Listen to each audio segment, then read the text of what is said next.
Hello fellow bibliophiles and welcome back to Blatantly Bookish. I'm Marissa and today I would like to talk to you about Sarah Waters' work, specifically her Neo-Victorian trilogy. So Sarah Waters is an amazing historical fiction author. She has written many books that you may or may not have heard of on BookTube, but she has written 3 that specifically take place in the Victorian era. And those are the 3 that I've read so far. As Buddy reads all with Katie from Books and Things, we had so much fun reading these together over the past 3 years. We read one Sarah Waters book each year together, and I suppose that means it's almost 3 years since I've been on BookTube, but that's a different story entirely. So anyway, back to the books. The 3 books that Sarah Waters has written that take place in the Victorian era are Fingersmith, Tipping the Velvet, and Affinity, and we have just finished Affinity this past April together. These books are not a trilogy in the sense that they share similar characters. They don't. They are not connected in any way besides thematically, but they all take place in the Victorian era, and they are all what people have been calling Neo-Victorian, which is basically a book that reinterprets, rediscovers, or re-envisions the Victorian era and the Victorian literature in some way, shape, or form. So I just want to go through each of these books with you and share my experiences about them, and then I'll talk about the trilogy as a whole. So Fingersmith was the first book that I read by Sarah Waters, and it was absolutely amazing. I actually did a whole review on it right after I read it, so I will link that somewhere up above down below so you can hear my thoughts on that. I won't discuss too much of what I said there here, but just to give you a little taste, like I said, it was my first introduction to Sarah Waters, and I think it was a really good introduction into Sarah Waters' work. It is about an orphan named Sue Trinder who is raised by a surrogate mother in a family of thieves and pickpockets, known as Fingersmiths, in the heart of the London slums. Out of loyalty to her adopted family, Sue is roped into plans for a long con. She is to become a maidservant for Maud Lily, and she is supposed to aid in this plan to swindle Maud out of her inheritance. But things don't go exactly as planned when she starts pitying her target and actually caring for Maud. And there are just so many more plot twists and adventures that go from there. This book was absolutely wonderful, completely atmospheric, put you right in the slums of London, but I thought it had a little too many plot twists for my taste. The book just, by the end, was a bit unbelievable.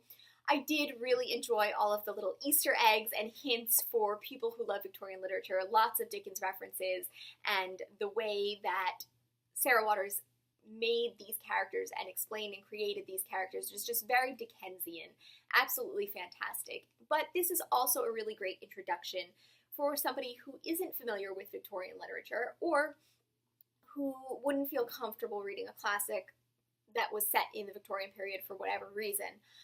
It has a lot of plot twists and is just really accessible to, I think, any reader. So I thought this was an absolutely fantastic book. The next book that I read, and my personal favorite, was Tipping the Velvet. Now, this book is about a character named Nan King, who is an oyster girl from Whitstable, and she becomes captivated by Kitty Butler, a male impersonator in the local music hall. Nan actually gets to meet her idol and eventually accompany her on the road for a glamorous career in the theater.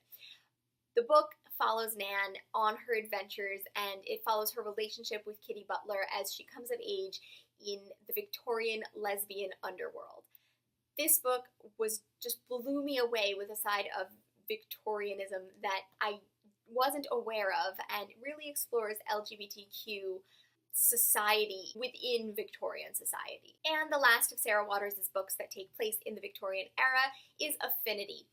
This book is the quietest and most subdued of the 3 books. I feel like it's the least approachable of the 3, if that makes any sense.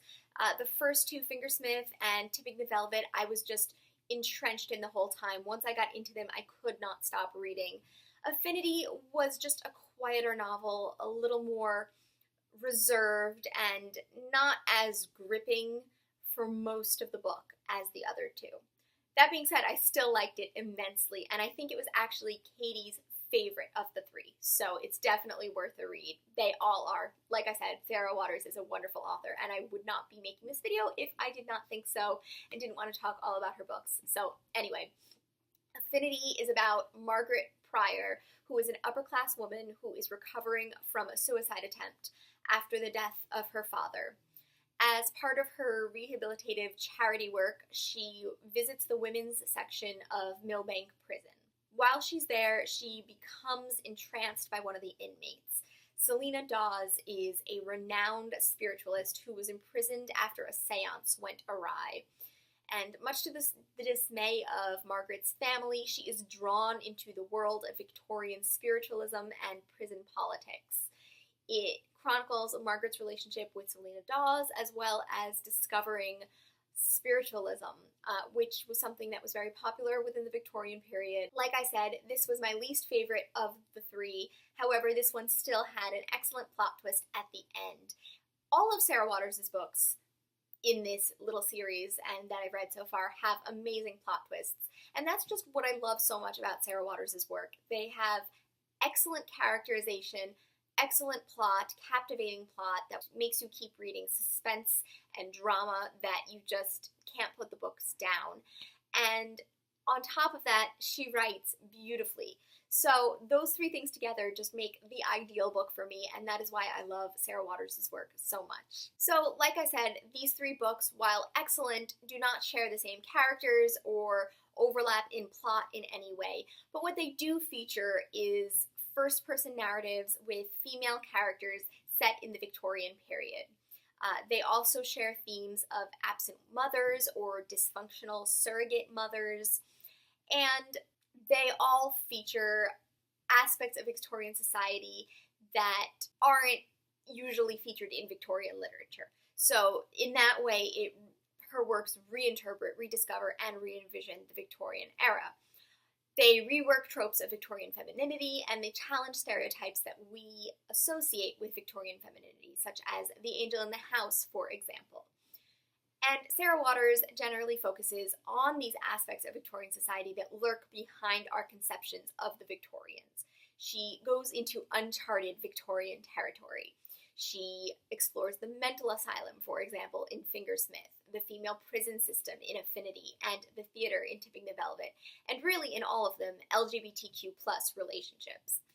She discovers sexual desire between women in the Victorian period, where it was not widely understood or recognized and was often coded as close-knit friendships and close-knit relationships between women.